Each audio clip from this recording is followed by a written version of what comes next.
Hello everyone, welcome to ओकुल में आप सभी का स्वागत है। आइए अपने इस कोर्स लक्ष्य 100 plus 90 days revision series for UPSC CSE prelims 2020 को आगे बढ़ाएंगे। और आज हम एग्जैक्टली पहुंच चुके हैं 2/3 इस कोर्स के, यानी कि 2/3 ऑफ दिस कोर्स 60 डेज 60वां दिन आज रहने वाला है। और आज हम जो नया टॉपिक स्टार्ट कर रहे हैं वो भी आप एक तरीके से कह सकते हैं कि यूपीएससी का बहुत ही फेवरेट टॉपिक है, दैट इज एनवायरमेंट। ठीक है, एनवायरमेंट इकोलॉजी जो है यूपीएससी का बहुत हॉट टॉपिक रहता है। इसमें से हर साल काफी सारे क्वेश्चन जो है यूपीएससी पूछता है।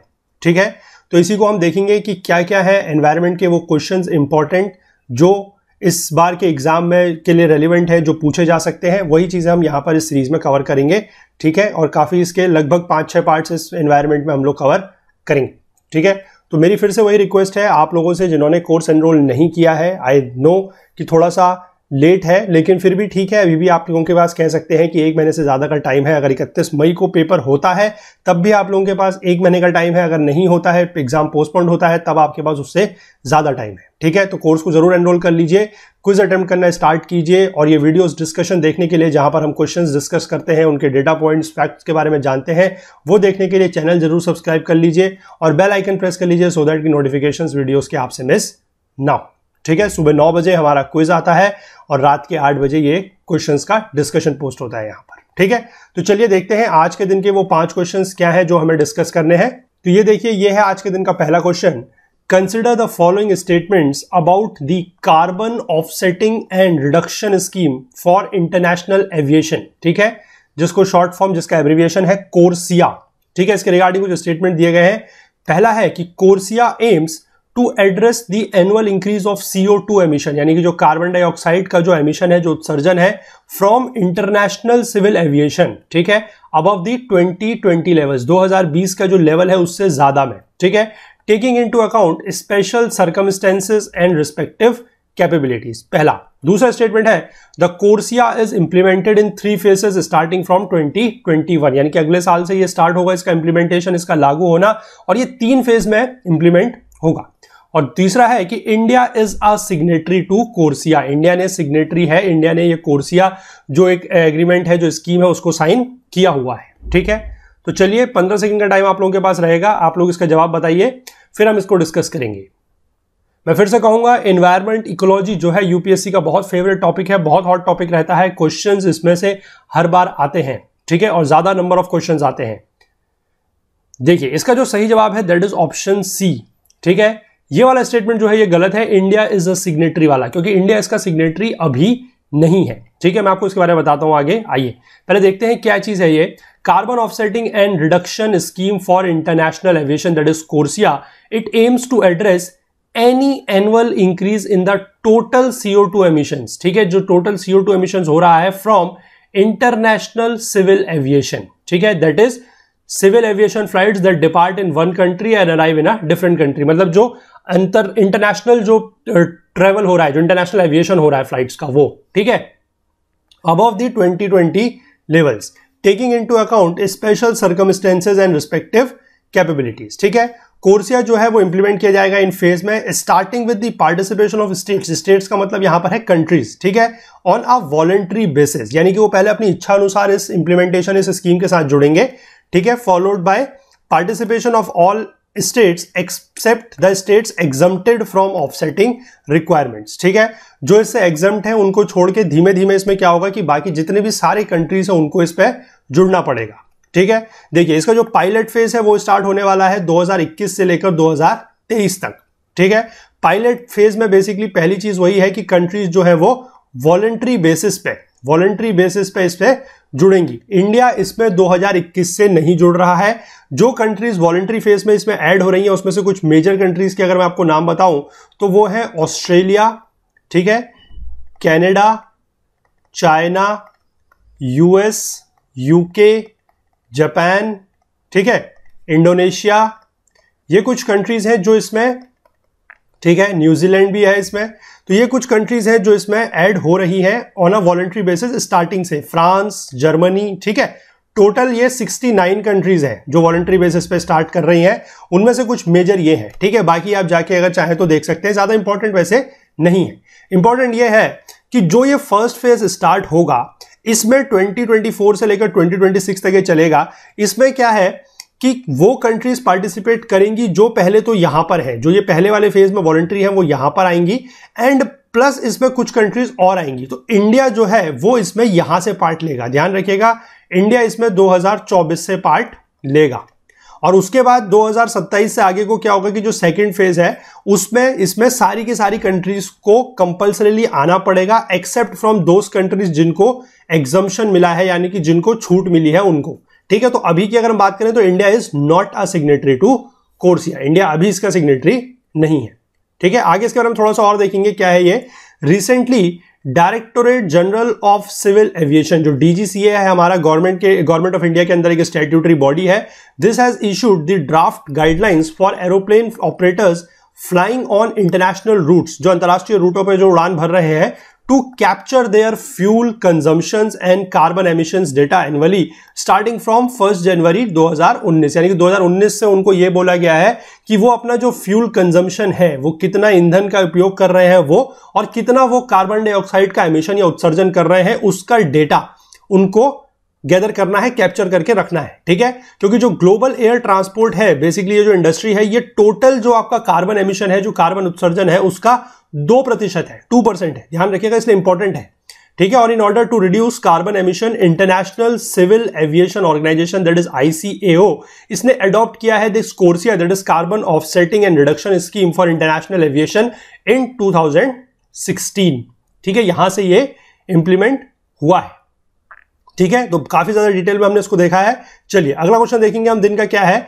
With regard to CFC11 that is chlorofluorocarbon 11 often seen in the news, consider the following statements। पहला है कि CFC11 was phased out under 1987 Montreal protocol. जो 1987 का एक मॉन्ट्रियल प्रोटोकॉल हुआ था, बहुत ही फेमस प्रोटोकॉल था, उसके अंडर में ये फेज आउट कर दिया गया है, मतलब इसका जो उपयोग है वो बैन कर दिया गया है, बंद कर दिया गया है। ठीक है, और दूसरी चीज ये है कि it is used by foam making industries, जो फोम बनाने वाली इंडस्ट्रीज होती हैं वो इसका इस्तेमाल करती हैं।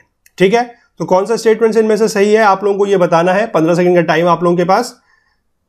CFC11 क्लोरोफ्लोरोकार्बन 11 को लेकर दो स्टेटमेंट दिए गए हैं कि 1987 का जो मॉन्ट्रियल प्रोटोकॉल था उसके तहत इसको फेज आउट कर दिया गया है, और दूसरा है कि ये फोम बनाने वाली इंडस्ट्रीज इसका यूज करती हैं। ठीक है, दोनों के दोनों स्टेटमेंट जो है वो बिल्कुल सही है। अब क्वेश्चन इंपॉर्टेंट कहां से बना ये हम देखेंगे। इसमें पहले देखिए, CFC11 was phased out under the 1987 Montreal Protocol. Despite being the signatory to the Montreal Protocol and agreeing to phase out production of CFC11 in 2010, China continued to emit the polluting gas. China ने यहां पर एक मुसीबत पैदा कर रखी है कि वो अभी भी इसका इस्तेमाल कर रहा है। ठीक है, और वो अभी भी इस गैस को एमिट कर रहा है। China has the world's largest polyurethane foam market. ठीक है, जो PUF होता है, पॉलीयूरेथेन फॉर्म मार्केट, उसका चाइना जो है वो लार्जेस्ट मार्केट है। ठीक है, accounting for about 40% of the world's consumption.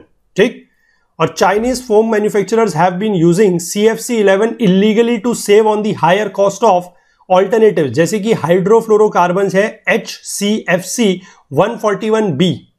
ठीक है, इसका बेसिकली इस्तेमाल नहीं कर रहे हैं, इसके इस्तेमाल के लिए बात बोली गई है, लेकिन इसका इस्तेमाल नहीं कर रहे हैं। हालांकि ये भी 2026 तक ही करना है, उसके बाद इसको भी फेज आउट करना है, लेकिन वो ये थोड़ा सा महंगा है। HCFC 141B जो है थोड़ा सा महंगा है, तो इसका यूज वो लोग नहीं कर रहे हैं, वो अभी भी जो सस्ता CFC11 है उसी का यूज कर रहे हैं। ठीक है, और ये पॉलीयूरेथेन फॉर्म क्या होता है?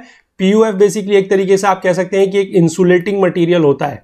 ठीक है, एक इंसुलेटिंग मटीरियल होता है। इसका मैं एग्जांपल आपको बताऊं, आपने जो अपने रेफ्रिजरेटर देखे होंगे, ठीक है, जो फ्रिज देखे होंगे, जो घरों में रेफ्रिजरेटर होते हैं, फ्रिज होते हैं, उनका जो डोर होता है, ठीक है, उनके जो डोर का जो वो फ्रेम टाइप के बने होते हैं जहां पर आप अपने बॉटल्स और वो सब चीजें रखते हैं, उसके और जो बाहर की आपकी बॉडी होती है, फाइबर की बॉडी होती है, टिन की जो भी बॉडी होती है वो मटेरियल की, उसके बीच में एक इंसुलेटिंग मटेरियल डला हुआ होता है, वो होता है पॉलीयूरेथेन फॉर्म। ठीक है, कभी भी आप देखेंगे तो बहुत पतली सी एक शीट सी होती है। ठीक है, that is known as polyurethane foam, और वो बनाने के ही काम बेसिकली ये CFC11 का यूज उसमें ये लोग कर रहे हैं।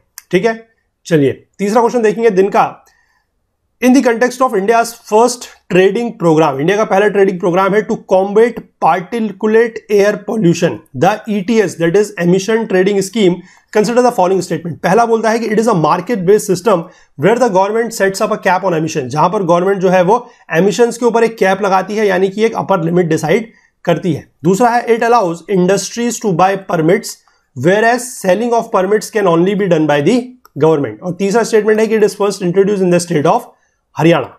ठीक है, चलिए 15 सेकंड का टाइम आप लोगों के पास, जवाब आप लोग इसका बताइए।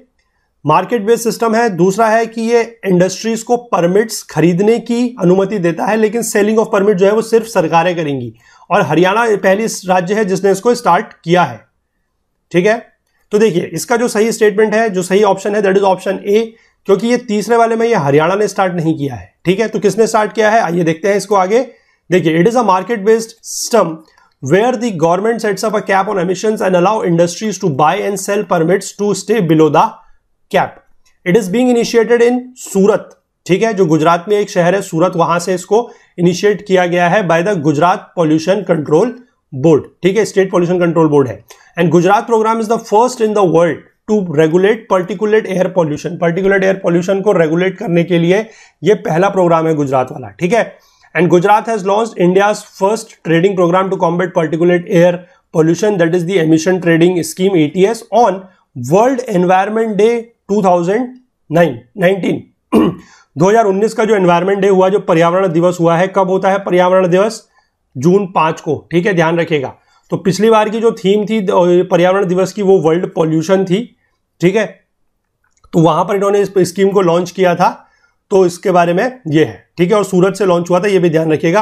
अब यहां पर इस क्वेश्चन में आपको एक इंपॉर्टेंट डेटा और देखने को मिला है कि जो वर्ल्ड एनवायरनमेंट डे है उसकी थीम क्या थी 2019 की। ठीक है, तो ध्यान रखिएगा, यूपीएससी इस तरह के क्वेश्चंस में भी बहुत फोकस करता है कि कुछ इंपॉर्टेंट जो डेज होते हैं, अर्थ डे है, अर्थ आर है, एनवायरनमेंट डे है, वर्ल्ड ओजोन डे है, ये डे कब होते हैं, ये तो खैर जनरली वो नहीं पूछता है, फिर भी आपको पता होना चाहिए। और साथ के साथ जो पिछला साल है उसका, या अगर अभी तक इस साल में कुछ 2020 में अगर कोई ऐसा डे हुआ है अभी के शुरुआत के 3-4 महीनों में, तो उसकी थीम क्या है, क्योंकि थीम जनरली पहले आ जाती है। ठीक है, तो थीम का ध्यान रखिएगा, ये तरह के क्वेश्चन भी यूपीएससी काफी पूछता है। ठीक है, चलिए अगला क्वेश्चन देखेंगे। चौथा क्वेश्चन दिन का क्या है, with reference to emission standards. Emission standards को लेके व्हाट इज और आर द डिफरेंस और differences between BS4 and new BS6। जो BS4 है, दैट इज भारत स्टेज है, उसका जो 4 वर्जन था और जो नया 6 वर्जन आया है, उन दोनों के बीच में अंतर क्या है। पहला है BS6 has absolutely no sulphur content in it compare to BS4, यानी कि BS4 में सल्फर था, BS6 में सल्फर कंटेंट नहीं है, एब्सोल्युटली नो सल्फर कंटेंट। ठीक, और दूसरा है कि BS6 the emission of NOx, that is nitrogen oxide, जो है वो डीजल कार से एक्सपेक्टेड है कि it is expected to reduce nearly 70%, और पेट्रोल कार इंजन से एक्सपेक्टेड है कि 25% कम हो जाएंगे कंपेयर टू BS4। यानी कि BS4 के अगर हम मुकाबले बात करें तो BS6 में जो पेट्रोल कार्स हैं उनसे जो नाइट्रोजन ऑक्साइड्स निकल रहे हैं, जो नॉक्स निकल रहा है, वो 25% कम हो जाएंगे, और जो डीजल कार से निकल रहा है, डीजल इंजन से निकल रहा है, वो 70% कम हो जाएगा। ठीक है, ये ध्यान रखिएगा, क्योंकि नॉक्स और सॉक्स जो है वो पॉल्यूशन का एक बहुत ज्यादा इसमें एमिशंस होता है, नॉक्स एंड सॉक्स का, nitrogen oxides and sulphur oxides. ठीक है, और सल्फर के बारे में ये बोला गया है कि BS6 में सल्फर कंटेंट बिल्कुल भी नहीं होगा, absolutely no sulphur content compare to BS4। ठीक है, तो इसमें से कौन सा स्टेटमेंट जो है वो सही है, ये आपको बताना है। 15 सेकंड का टाइम आप लोगों के पास रहेगा, आप लोग इसका जवाब बता सकते हैं।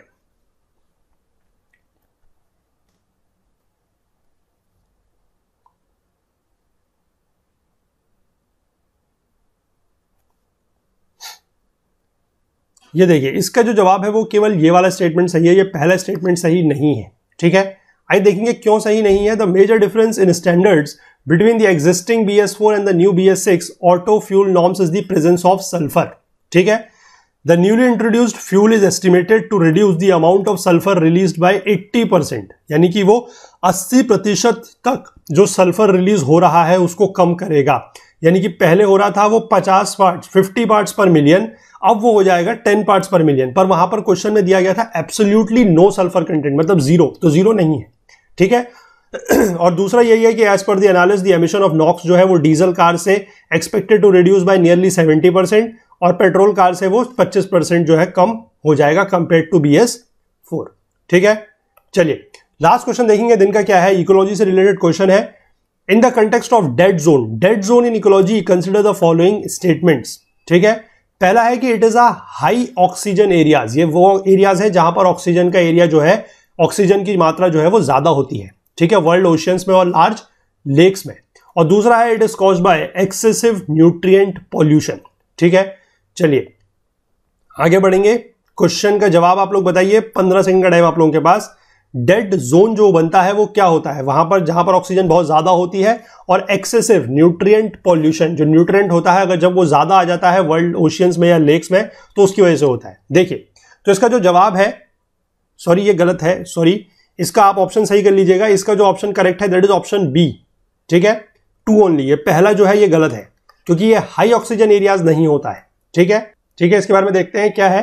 डेड जोन्स आर हाइपोक्सिक, ठीक है, डेड जोन जो है वो हाइपोक्सिक होते हैं। हाइपोक्सिक का मतलब है लो ऑक्सीजन एरियाज, ठीक है, in the world ocean and large lakes caused by excessive nutrient pollution from human activities coupled with other factors that deplete the oxygen required to support most marine life in bottom and near bottom water, ठीक है। और जो gulf of Mexico है वहां का जो dead zone है, ठीक है, fuelled by the nutrient laden water spilling from the Mississippi river, जो मिसिसिपी नदी है वहां से जो पॉल्यूटेंट मतलब न्यूट्रिएंट लेडन यानी कि न्यूट्रिएंट से भरा हुआ पानी आ रहा है, उसकी वजह से क्या है कि ये second largest in the world का डेड जोन बन चुका है, ठीक है। तो ये सेकंड लार्जेस्ट है। तो वर्ल्ड का लार्जेस्ट डेड जोन कहां पर है, किस वाटर बॉडी में है, ये आप मुझे नीचे कमेंट सेक्शन में बताइएगा, ठीक है। और वैसे भी जो ये कंसेप्ट है बहुत ज्यादा इंपॉर्टेंट कंसेप्ट है, क्योंकि इसमें आपने पता होगा कि यूट्रोफिकेशन वगैरह के बारे में आपने पढ़ा होगा, ठीक है। अगर आपको इन्वायरमेंट इकोलॉजी का थोड़ा सा भी नॉलेज है तो आपने इसमें ये चीज जो है वो पढ़ी होगी अबाउट यूट्रोफिकेशन, ठीक है। तो ये चीजें हम बाद में अगर अपने जब एनवायरमेंट इकोलॉजी का कोर्स स्टार्ट करेंगे अपने प्लेटफॉर्म पर, अपने चैनल पर, तब हम वहां पर इन चीजों को बड़े डिटेल में देखेंगे, ठीक है। तो फिलहाल के लिए ये थे आज के दिन के 5 क्वेश्चंस। आई होप आप लोग अटेम्प्ट कर रहे हैं, क्विज कोर्स एनरोल कर रहे हैं। तो प्लीज अगर आप लोगों में से किसी ने अभी तक नहीं किया है, आपको ये वीडियोस पसंद आ रहे हैं, लग रहा है कि क्वेश्चंस जो है वो इंपॉर्टेंट हो सकते हैं, कोर्स इंपॉर्टेंट हो सकते हैं, तो प्लीज नीचे डिस्क्रिप्शन बॉक्स में लिंक दिया हुआ है, जाके कोर्स एनरोल कर लीजिए और क्विजेज स्टार्ट करिए अटेम्प्ट करना, ठीक है। बहुत ज्यादा इंपॉर्टेंट है। हम आप देख सकते हैं कि किस लेवल पर हम लोग जाके जो क्वेश्चंस वगैरह हैं वो डिस्कस कर रहे हैं, ठीक है। बाकी अगर कोई भी कमेंट, कोई क्वेरी, कोई डाउट है, कोई फीडबैक आप हमें देना चाहते हैं तो वो आप नीचे कमेंट सेक्शन में लिख सकते हैं।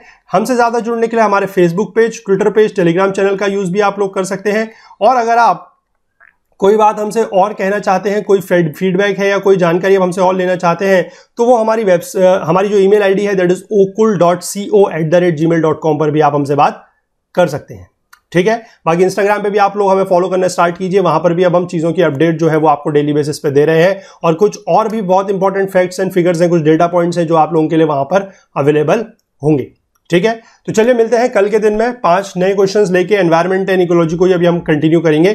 तब तक के लिए please do take care of yourself. Thank you, have a nice day, good night.